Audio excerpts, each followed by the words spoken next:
The poem I am reciting today is In Cold Storm Flight by Leslie Marmon Silko. In cold storm flight, the world is cast hues of gray. The winds howl fierce as branches bend and sway. The snow falls hard, covering in all blankets white. And in the frozen silence, I am alone my plight. But even in this bitter cold, there is a beauty to behold, the sparkles of ice and the stillness of the world. So I embrace the storm and let it wash over me. For in harsh embrace, I am truly free.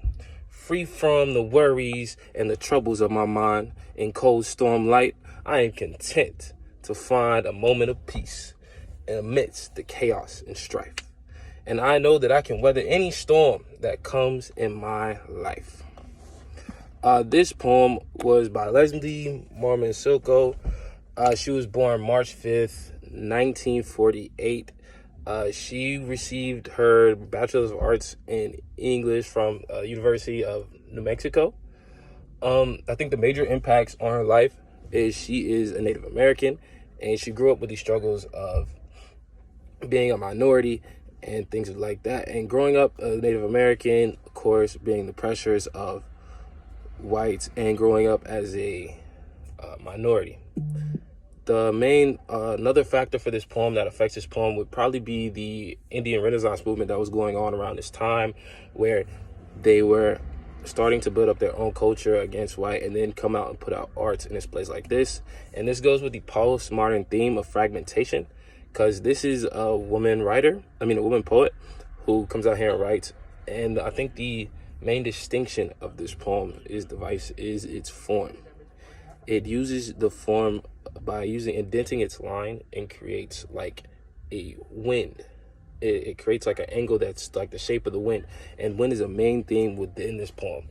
The main themes within the poem are things such as it's the whole journey of living through nature, but trying to find peace within the storm. And that, in my opinion, my interpretation is that America is this storm.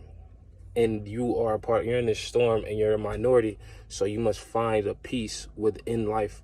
Even though you're not a white person in America, you still have to find your peace.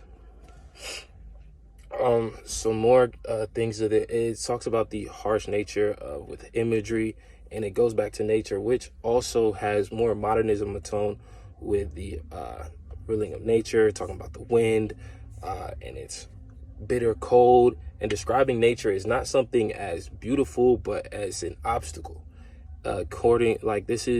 Usually nature is seen as something beautiful and things like that, but using its comparison to America, it focuses more on it being its harshness, the harshness of growing up, harshness of being an Indian. And I think that's everything. Is that everything? I guess I can talk about more how it's marginalized communities in the Native Americans and how I feel she compares to the modernist poets from before her. She is a replica of modern poets. She's a woman first off, so coming into a male-dominated society form. And she also uses nature just like modernist poets, and it's a main theme. It is not just the main thing, it's everything, the imagery and all of it is ran through by nature.